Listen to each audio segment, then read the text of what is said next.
Hi, my name's Tim. I'm one of the pastors here at Trinity, Cheltenham. I wonder if anyone has pointed a finger at you recently and accused you of something that's not true. Most of my time in this job over 14 years has been pretty amazing, but of course there have been some really painful experiences too. And some of the most difficult for me personally are when I've been falsely accused of things. There was a troubled person a few years ago who claimed that I physically assaulted her in a public place, and thankfully there were about 30 witnesses present to testify that I didn't, but I still had to go through all the police investigation and so on before my name was cleared. And then there was a very painful season in the life of our church community, and everyone was affected by it. And during that time, as the senior leader trying to handle that situation, I sometimes found myself on the wrong end of fake news or slander or accusation or gossip, whatever. Just people speaking about me out of their ignorance or unkindness or just their own insecurities. But it was really tough. It was very unfair. It was humiliating.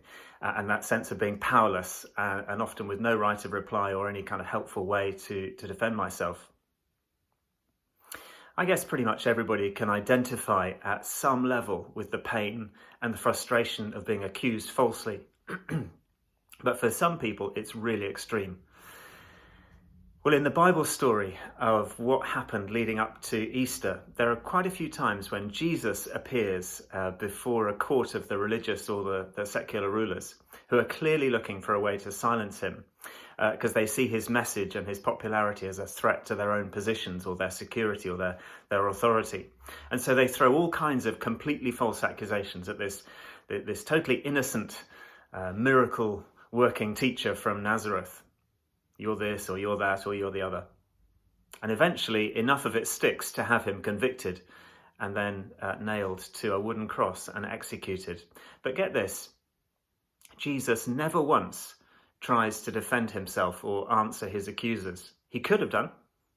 He had the power and truth was always on his side. But for him, it was all part of this much bigger rescue plan, which meant submitting to the false accusations, submitting to the corrupt judgments, submitting even to a brutal death on a cross as the only way of giving human beings like me and you a second chance at connecting with the love and the forgiveness and the power of the God who made us.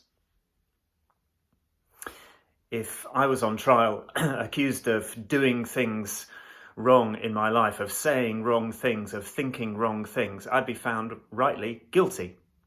And so would you. But Jesus wouldn't.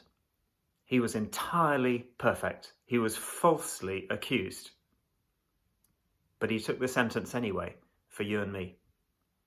And it's my conviction, my experience as a follower of Jesus, that he rose from death and that he's alive today and that he holds out this incredible offer of hope and forgiveness and peace in our very troubled world. We live in such a blame culture, don't we? As I check out Twitter each day, it's always someone else's fault. And there's so much anger and there's so much finger pointing and so much accusation.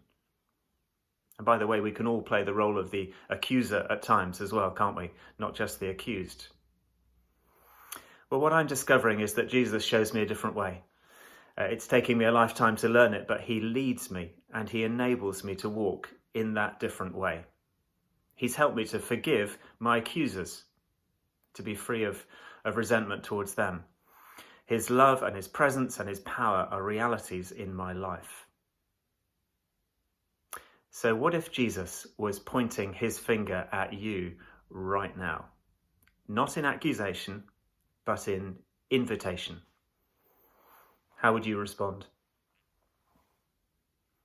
Well, if you'd like to take a first step of exploring just a bit more about this Jesus, about his life and his death and the events of Easter and what it could mean for you, there's a number below that you could text and we'll send you details of a course that we run called Alpha, which is completely free, no pressure. It's a great place just to ask questions and discuss things with others. And you can also find details on our website and all the information about our Easter services. So thanks for listening. God bless you.